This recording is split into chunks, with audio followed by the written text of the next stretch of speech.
A continuación vamos a hablar un poco acerca de la sentencia C-149 del 2010. A continuación responderemos diferentes preguntas que abarcan o cubren todo lo relacionado con esta sentencia. ¿Qué presume la naturaleza de un Estado unitario en términos de su organización territorial y qué implicaciones tiene para la distribución del poder político y la autonomía de las entidades de sus territorios? Bueno, la naturaleza del distrito unitario en Colombia asume que, aunque se reconoce la existencia de divisiones territoriales como departamentos, municipios y distritos, el poder central es el principal elemento. No obstante, se concilia con una cierta autonomía para las entidades territoriales. En cuanto a la distribución del poder público o político, implica que las entidades territoriales no son elementos principales, sino que ejercen su autoridad bajo los límites establecidos con la Constitución y la ley, agregadas al poder central, pero gozando de, un grano de autonomía en cuanto a su administración y toma de decisiones locales. ¿A qué se refiere la Corte Constitucional cuando manifestó que la autonomía actual, como un principio jurídico en materia de organización competencial? La Corte Constitucional, al manifestar que la autonomía actúa como un principio jurídico en materia de organización, se refería al hecho de que las entidades territoriales tienen la capacidad jurídica para determinar su propia organización interna y su sistema de competencias dentro de los límites, establecidos por la ley. Es decir, la autonomía permite a los entes territoriales establecer y organizar sus competencias, pero siempre y cuando estén dentro del marco de la Constitución y de la ley.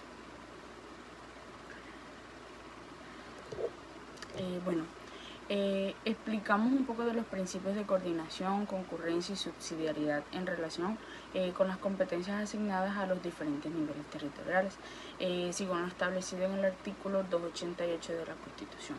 Coordinación implica que los diferentes niveles de gobierno, tanto como nacional, departamental y municipal, deben trabajar de manera armónica para que la ejecución de las competencias sin que se desordenen o se genere conflicto dentro del ejercicio de las mismas. Concurrencia se refiere a que tanto el Estado central como los entes territoriales pueden compartir competencias en determinadas materias, lo que implica que ambos niveles tienen la potestad para regular o gestionar asuntos de interés común, como la educación o la salud. La subsidiariedad es el principio que establece los entes territoriales que deben invertir en los asuntos no solo cuando el Estado central no puede hacerlo.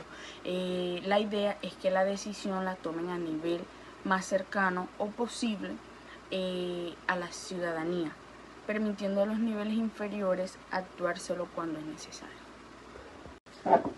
¿De qué forma está constituido el núcleo esencial de la autonomía? El núcleo esencial de la autonomía ante los entes territoriales se constituye por el poder de decidir sobre los asuntos internos del territorio, como la organización administrativa, la gestión de recursos, la toma de decisiones en materia de ordenamiento territorial y la ejecución de políticas públicas que impacten directamente a la población local. Este núcleo está orientado a garantizar que los entes territoriales puedan ejercer su capacidad de autogobierno dentro de los marcos establecidos por la ley. ¿Cuáles son los límites mínimos y máximos de la autonomía de los entes territoriales? Los límites mínimos y máximos de la autonomía de los entes territoriales están definidos por la Constitución y las leyes. Los límites mínimos garantizan que las entidades territoriales mantengan una estructura básica de autogobierno, mientras que los límites máximos se refieren a la competencia que pueden ser delegadas por el Estado central o que pueden ser modificadas por él mismo, siempre que no afecten la estructura y principios fundamentales de la organización territorial. Los entes territoriales no pueden contradecir los principios de unidad, igualdad y solidaridad que son fundamentales para el Estado colombiano.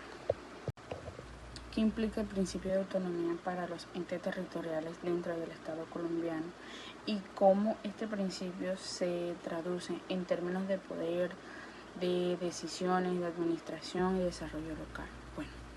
El principio de autonomía implica que los entes territoriales tienen la capacidad de tomar decisiones sobre sus propios asuntos, dentro de los límites establecidos por la Constitución. Esto se entiende como la facultad de decidir sobre el manejo de sus recursos, la organización de su administración pública, la formulación de políticas locales, el fomento del desarrollo económico y social en su territorio.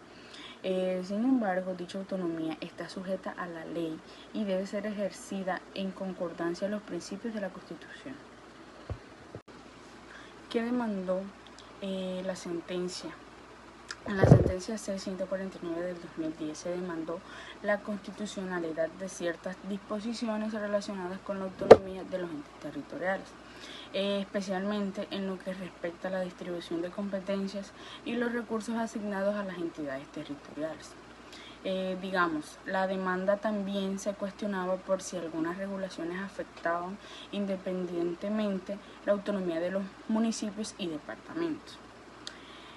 ¿Cuál fue la ratio de decisión que sustentó la decisión del Alto Tribunal en la sentencia? Bueno, pues la Corte Constitucional sustentó su decisión en la necesidad de garantizar un equilibrio entre las entidades del Estado y la autonomía, las entidades territoriales y así sucesivamente.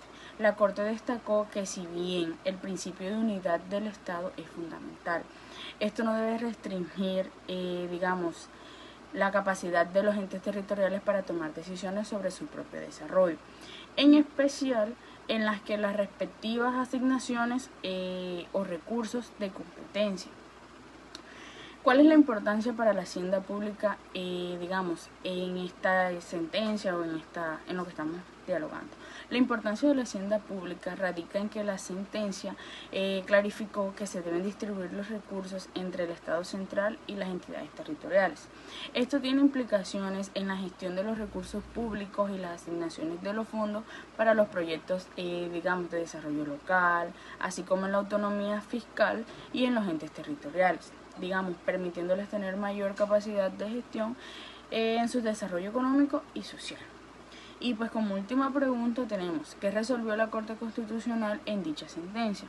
La Corte Constitucional resolvió que las disposiciones impugnadas eran constitucionales, pero con cierta precisión aclaró que las entidades territoriales tienen un grado de autonomía en la administración y que sus recursos y competencias, siempre y cuando no